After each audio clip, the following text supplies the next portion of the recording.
Let's go. Okay. Well, yeah, there's so many things about Della. I just have a few thoughts here. You know, I mean, I could go on, but I'm not gonna try and dig too deep. But I'm thankful for 15 years that I had with Della. You know, I did her and Don's wedding in 2011, right here in this building. Right over there is where that happened. And I had met her before that, but I don't remember. You know, when Mom and Don were in Tucumcari, I think I talked to her there before, but it just, you know, I didn't really know her. But after the wedding, I kind of got to know her. You know, I heard a lot of bad things about her, that she was this and that, but I found all of them were false. But, you know, I didn't know much about her life, really. In fact, just recently I learned about her early years. I mean, there's a lot of stuff. I mean, she had quite an amazing life. But one thing I found out was that Della grew up really fast. I mean, really fast, folks. Any guesses on how old she is right there? In that picture I just showed? 17. 14 when she got married? Not Well, I already 14? heard Aunt Kelly say 12. So. Yeah, 12? 12 years old in that picture. She's 12 years old. And you can tell she's younger. 12 in that picture. 12 in that picture. This is why pictures are not taken of my daughter. Okay. So you guys know Kenneth Whitecotton, most of you? Yeah. Yes. Okay, used to live right over here. Well, Kenneth lived by Quay, I guess, and he dated Della back in the day until her brother came and said, "Do you know how old my sister is? Do you know how old my sister is?"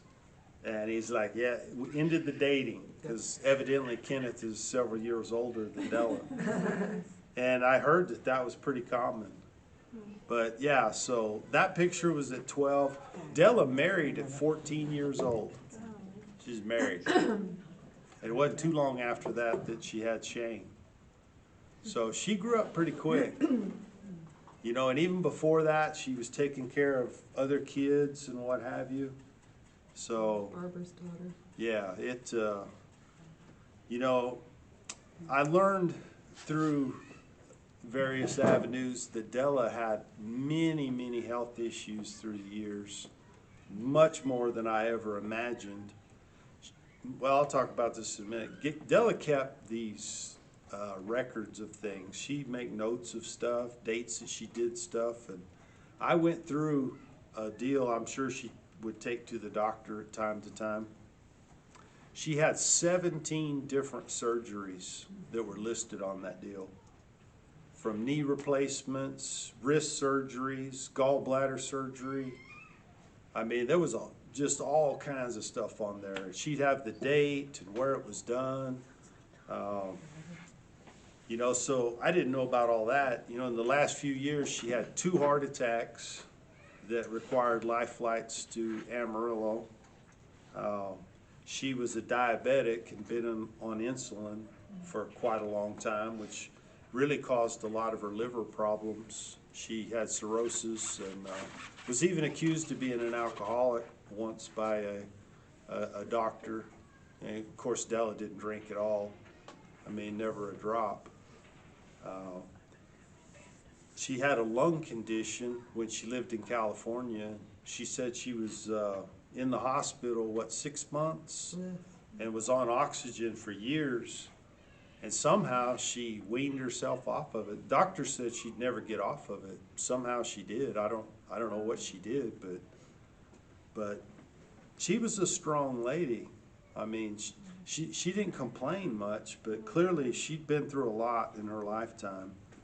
Now, for me personally, what drew me to Della and really endeared her was how she treated Don. I mean, that to me, it's like I was just kudos to you, woman. Some have said this, I believe it to be true. Don would have died years ago, years before he did, had Della not have come into the picture. I mean, he was on a fast track to a quick funeral. And I mean, she gave him quite a few years of life that he wouldn't have had. She cared for him, she cooked for him, she waited on him, she cleaned up after him. And believe me, that was no easy task. And she seemed to enjoy it. I mean, she really felt fulfilled doing it. And that really caught my attention.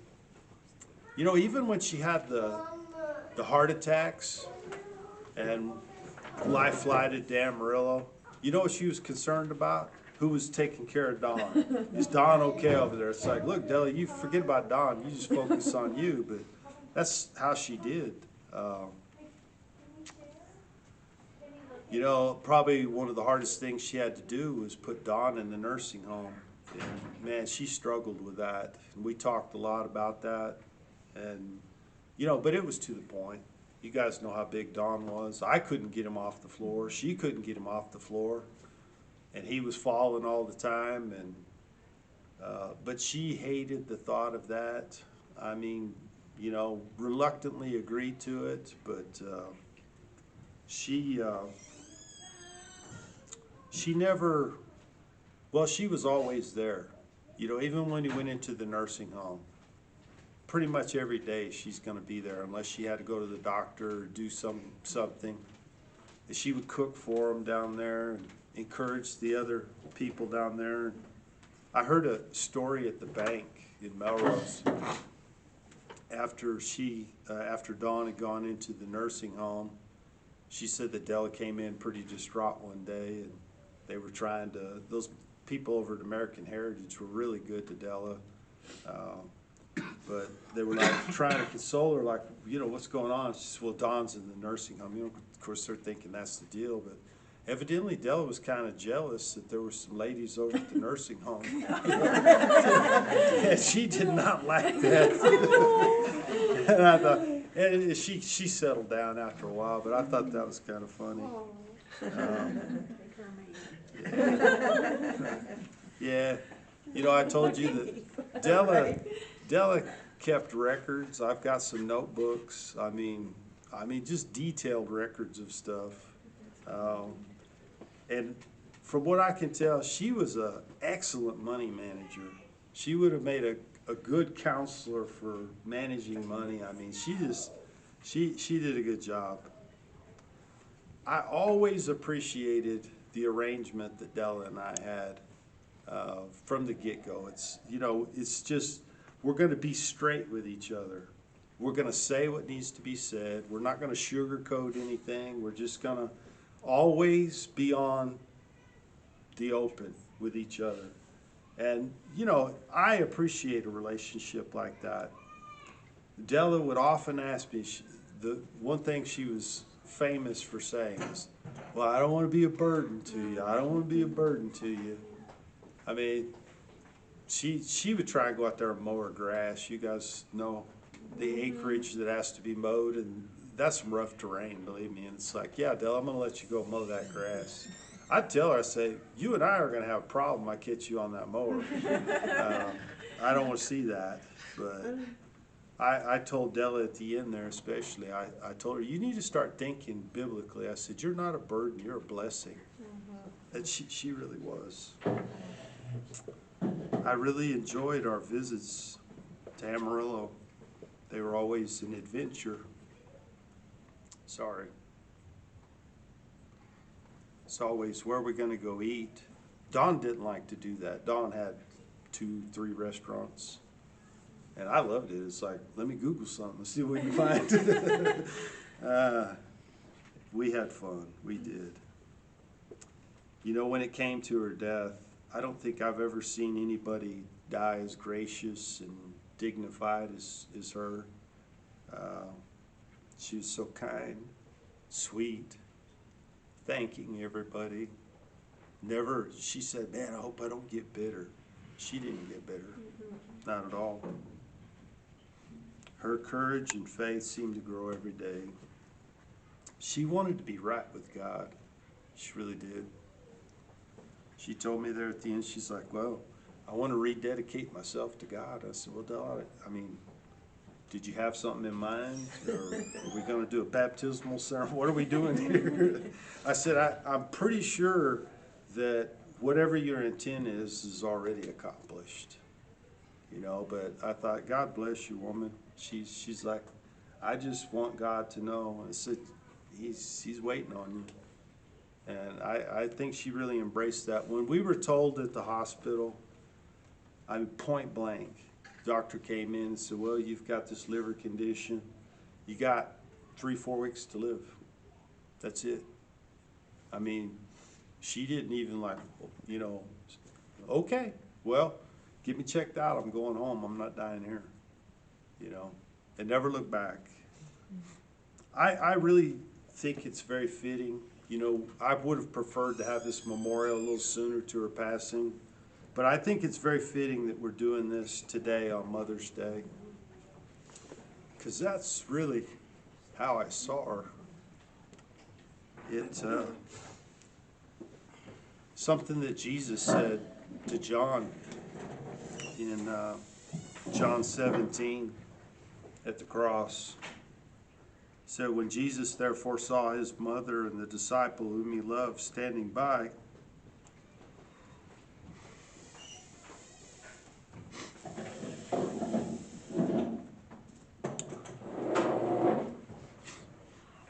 he said to his mother, woman, behold your son.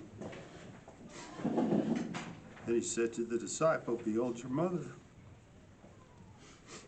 And from that hour,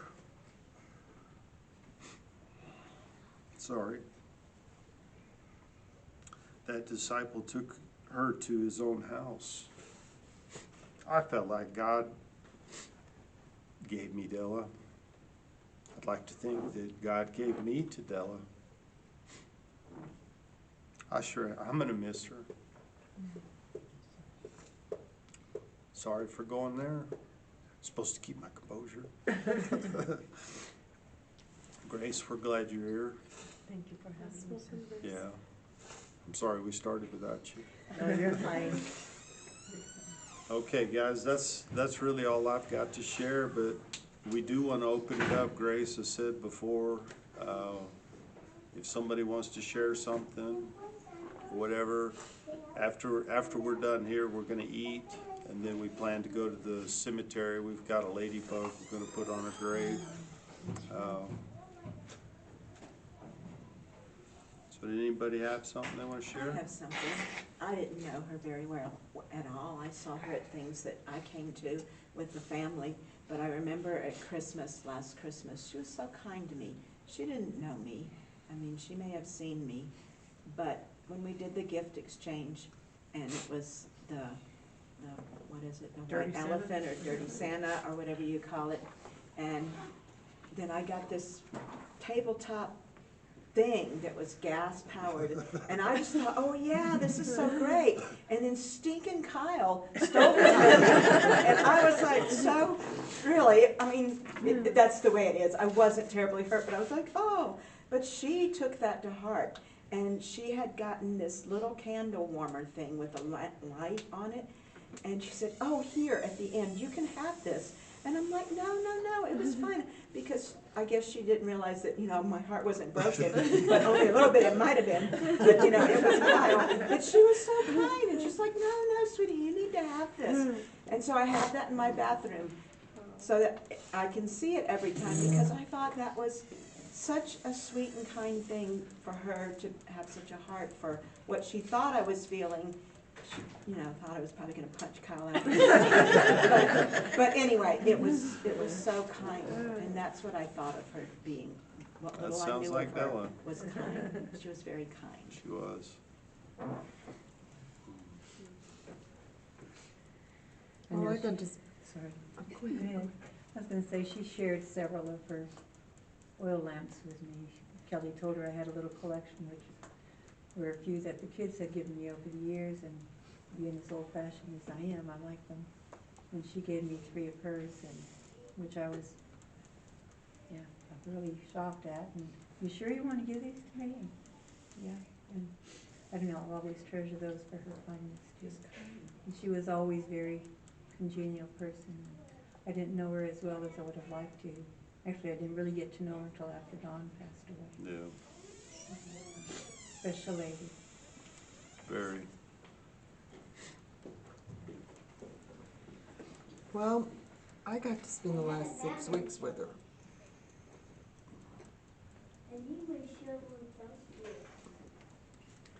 And we had so much fun.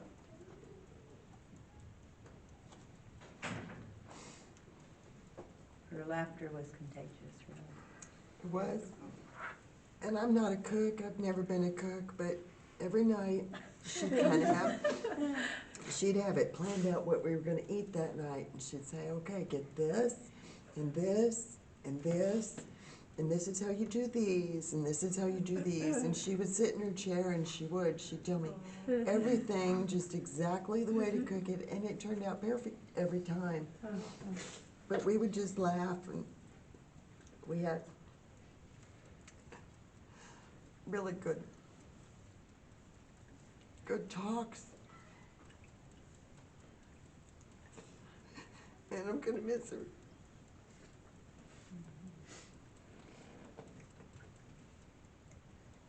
My favorite's Papa's birthday. And on her back patio, she had that bluebird. And Reagan took it home. It's still in her kitchen in her bedroom. And I just think of her every time. And I finally told her, I was like, well, Reagan took this from your house. And she's like, I wondered where. You finally told me. Like 5 years ago. It's like, I don't know. She had a connection with this bird and she had to take it. We couldn't put it back. And she's like, no, that's fine. Just always willing to give whatever she had. And She always showed up for the kids too. She like even in Valentine's Day, she had the little stuffed animals for them, little goodie bags here and there. Any party, you bet Della's gonna be there celebrating whatever it is that was going on. She was always good about showing up for those that she loved. her deviled eggs. Well, she counted you guys grandkids and the rest great grandkids. I mean, And Grace. yeah. I met her, I met her before I knew, Mr. Pruitt was her grandpa, and every Christmas she gave me $5 to have a drink on them. But, we became close, and then that's when I found out he was your grandpa, so she became my grandma. And I don't know. Hannah, do you have an iPhone that he can call here in a little bit? Because my phone's dying. Yeah, we'll get you Hannah's she number. always told me how much she appreciated you, because she said you were always there for them, and how much you cared for. 575 So we 607 did get to talk, 6131. and All right, love you, buddy.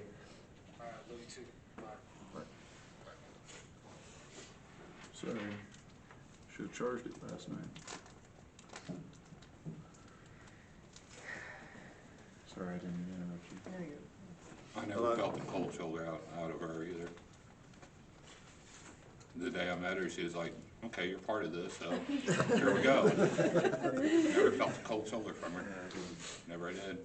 That little bit I knew of her for a few months, that's, Well, trust me, what you saw was what she was.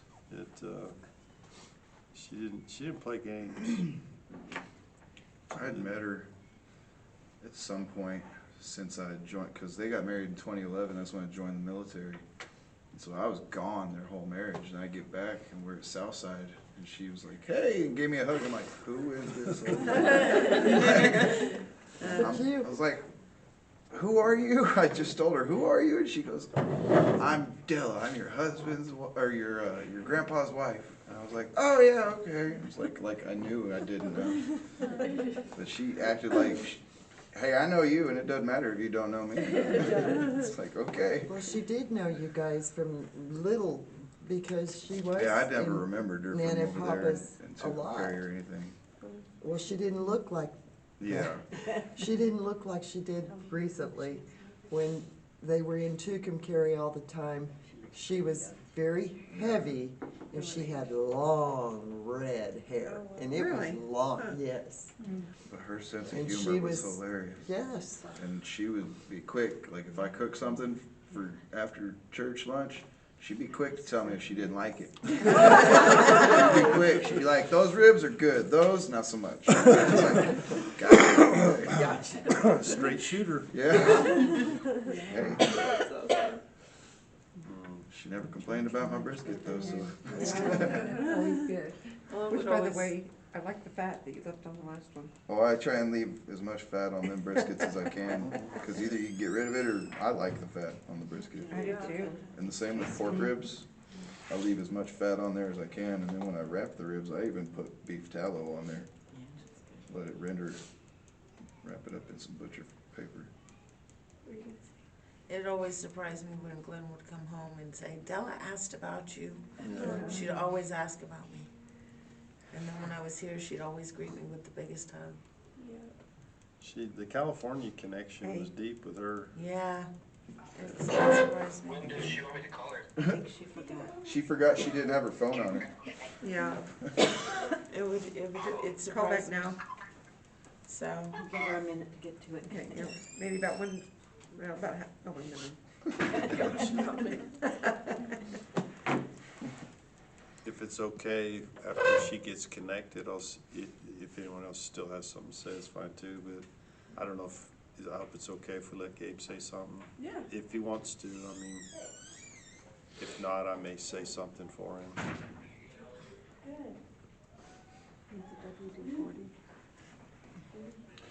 That's a double-edged sword, because I WD-40'd my front door and now it swings open too fast and slams into the wall. You're quiet too, so I don't know how far it is. Is he back with us? She's back. Well, Gabe, did you want to say anything? Yeah. I guess just like what I told you on the phone was that whenever I was younger, you had told me a lot to go over to her house, like visit Papa and her, and I did, like here and there, but I wish I would have just done it more, like took advantage of the time that I did have with her. But the time that I did actually go over there, I did enjoy it. And like I said, she was tough, and I remember the time that I was over there cleaning up, mowing, and then we were moving some barrels, and then she just like kind of yelled out of nowhere, and there was a rattlesnake, and she had trapped it and like caught it, and then I was kind of running around and I didn't know what to do. I'm still that way with snakes, buddy. Go get the shovel, and like I don't know, I felt like I just kind of lost it because I didn't know what to do in that situation. So I went, I grabbed the shovel and I killed it, and I don't know, like I told her, like it was pretty funny because I mean she was the one. She didn't seem like she was scared. She said in her letter that she was, but it didn't seem like it. But the time that I did have with them, I definitely enjoyed it. And then I was glad that I got to connect with her before everything happened. I mean, with me being in here, it's not that easy, but it was nice to be able to send some letters out, get some letters in return, get to talk to her on the phone. So that did mean a lot to me. That meant a lot to her too, Gabe. She always bragged about how you asked if you could call her grandma. That made her big time, boy. She would light up when she'd tell me that. Yeah, it did. It made me happy too.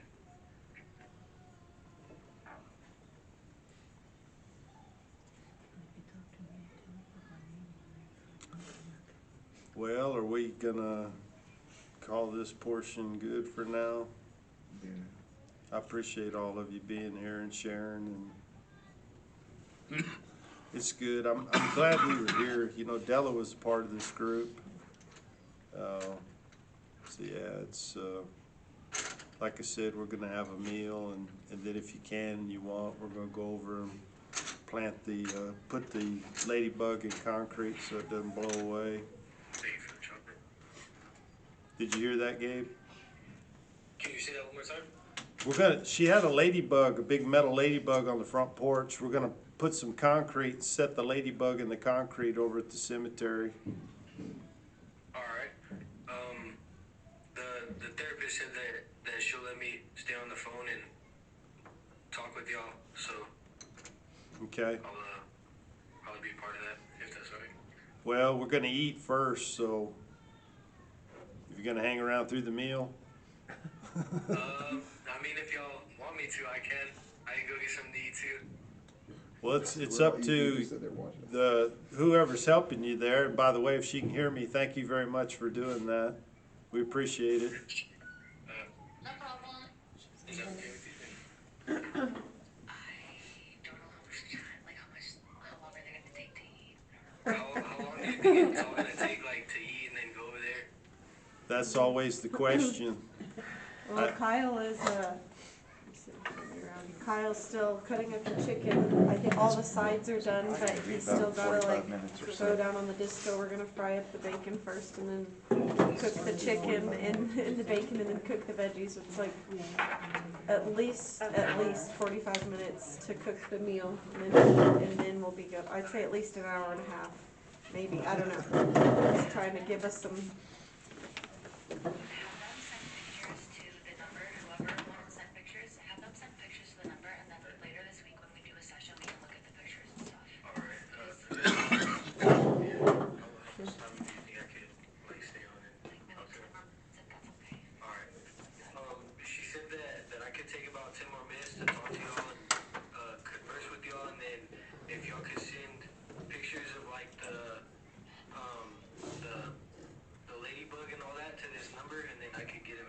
Okay. If that's it.